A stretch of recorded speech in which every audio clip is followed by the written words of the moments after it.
Hello, it's me, Darlene Vlog.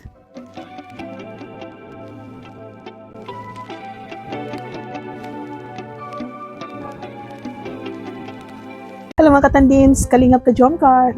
Mag-reaction na naman tayo, pero bago yan, i-shoutout mo natin si Kuya Val, Ate Edna, Kalingap Rab, at ang mga kasamahan ko na mga reactors sa Karipa, Karaba. Shoutout po sa kanila. Siyempre, ang mga kasama natin na ambasador. Lahat ng Kalingap partners, siyempre, Jomcar community, si Carla at si Jomar, shoutout. At sa inyo lahat na nanonood ng mga supporters. So ito, meron po tayong reactionan. Parang 2 days ago ito. Sabi ko kahapon, ito sana ang aking reactionan hindi natuloy. Kaya sabi ko ngayon, magbibigay ako ng aking opinion. So kahit matagal na, siyempre magbibigay tayo ng ating opinion. Bahaw na, no? Bahaw. Pero napag-usapan din ito sa Karaba.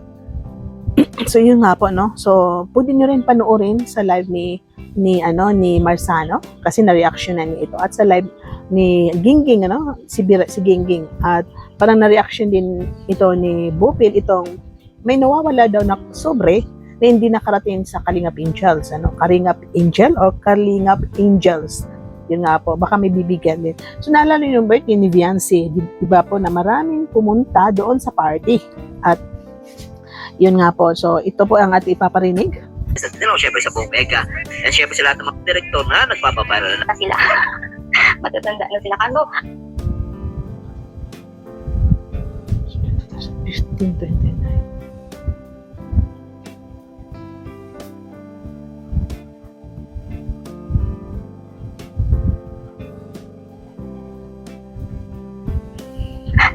Hindi naman si Kalingap Rab ang humahawak. Yung magbigay lang tayo. Kalingap. Siyempre, hindi lang tayo magbigay lang tayo. At tungkol doon sa sa sinasabi niyang pera, kapal na mukha niya. Ayun nga po, narinig ninyo. O nga po. So, noong panahon pa, nanonood ako kay Kalingap Rab, narinig ko sa kanya, minsan na siya shoutout siya sa kanya mga sponsor na nagdadirect sa kanya. Minsan naririnig ko rin na ang sekretary niya sumisilip, tapos rinirelease sa kanya yung mga messages, binabasa niya. Nung dumami na ang mga Kalingap Angels, lalo na nagkaroon ng love team, nung nagsisimula pa direct sa kanya, hanggang sa dumami na ang mga team, mga organisasyon, every love team, marami na mga grupo-grupo.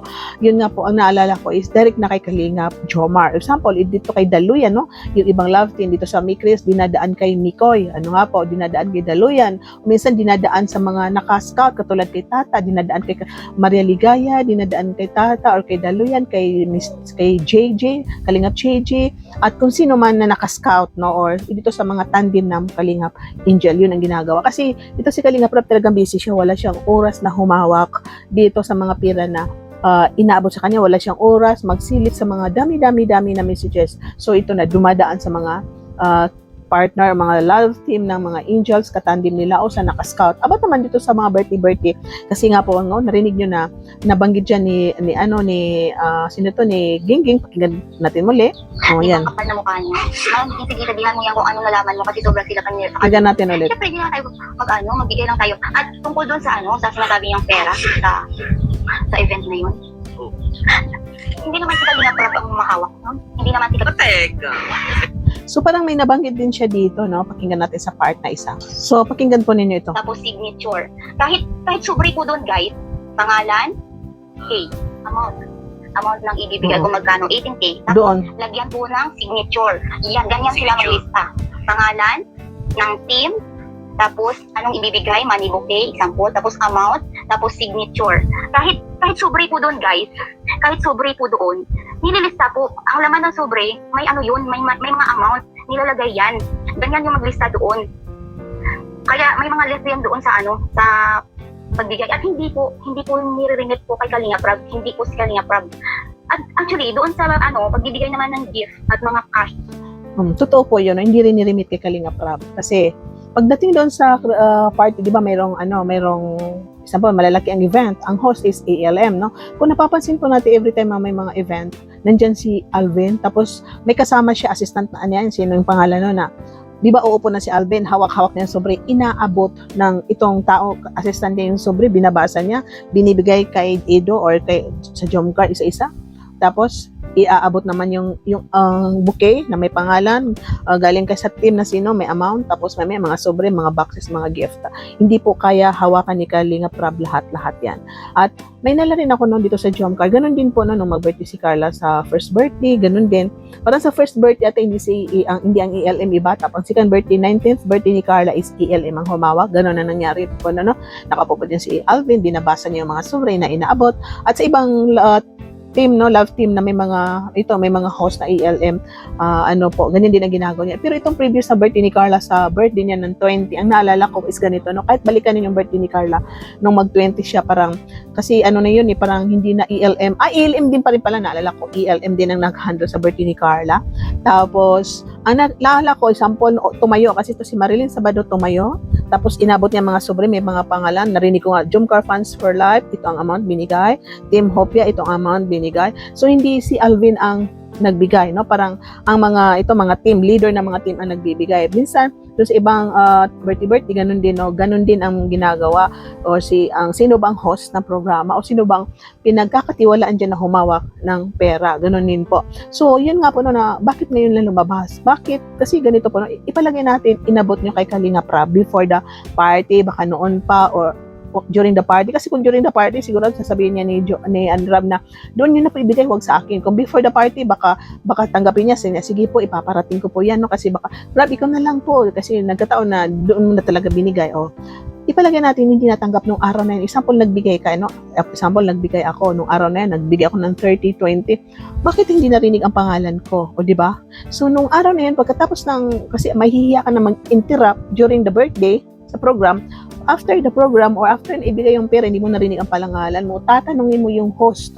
Una mo munang tatanungin yung inabutan mo. Example, minessage mo si Maria, bakit hindi ko narinig ang pangalan ko doon? Example, na nanunood ka lang o nasa live ka lang, wala ka sa event, bakit hindi ko narinig ang pangalan ko doon? So sasagutin ka niya, baka sabi niya mamaya na, hindi pa tapos, or whatever. Or kung nandoon ka mismo sa party, pwede ka magtanong after sa nagbigay, wag sa during na nag-announce, kasi mapapahiya po yung no MC. After mabigay ng pera, pwede mo lapitan yung mga yan sa program, si Alvin ba kung sino, assistant niya, na bakit hindi ko narinig yung pangalan ko, ilan ba na amount na naibigay? Ito 30k po. So baka mamaya natabunan or ano ba dyan.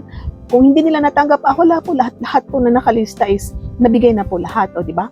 Bakit ngayon lang nila tinatanong, hindi daw nakarating, o di ba?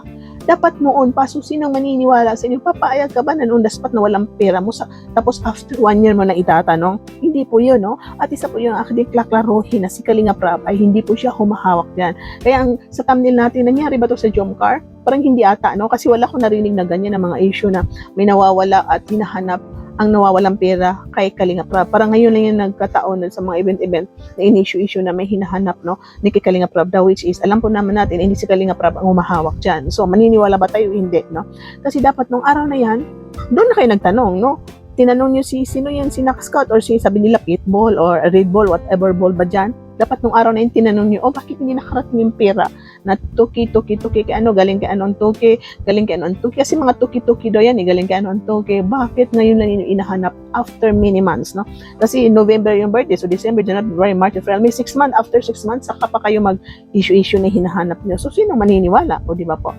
So, yun nga po, kaya sa Jomcar parang hindi pa yan nangyari ng ganyan ang mga issue. Kasi ang alam ko itong ALM is marunong sila mag-handle ng programa, kasi ito talaga ang trabaho ni ALM nito ni Alvin, no? Ang kanyang office, ang kanyang business ay mag-handle ng mga programa. So alam nila paano mag-handle ng programa, alam nila mga ganyan. So dapat nung araw na yun, saka kayo nagtanong, di ba po?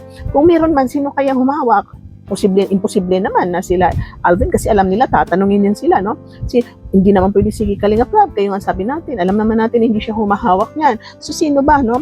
Yung inabutan, example, yung inabutan na nag-scout o inabutan na pinagkakatiwalaan mo, hindi nakarating doon, dapat nung panahon ka pa nagtanong, or baka matagal na sila nagtatanong, no?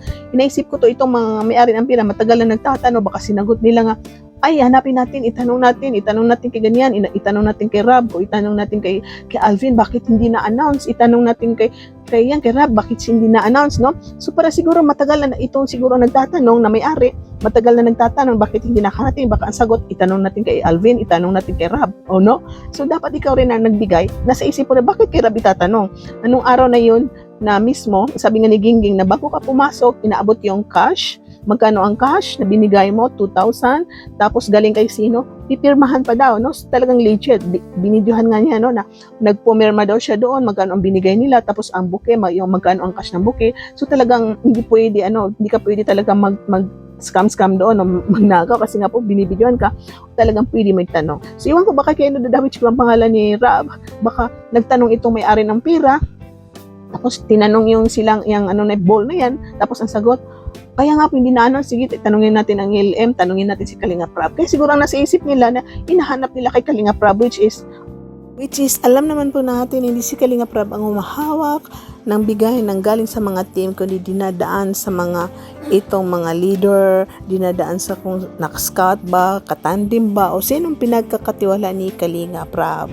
So, bakit ngayon pa hinahanap? Hindi nung araw ng birthday, hindi nung isang buwan, nung araw mismo ng event, yung party, sa kahinanap, bakit ngayon pa? O, diba, something fishy, no? Na gumagawa ng issue na para pagparatangan si Kalinga Prab. So, hanggang dito na lang po tayo, mga Kalingap Chomcar, mga kaitsi dyan, o sa lahat ng mga tandim. Shoutout po at pakilike ating video, pakisubscribe. See you in my next reaction video. God bless you everyone and keep smiling. Don't skip ads!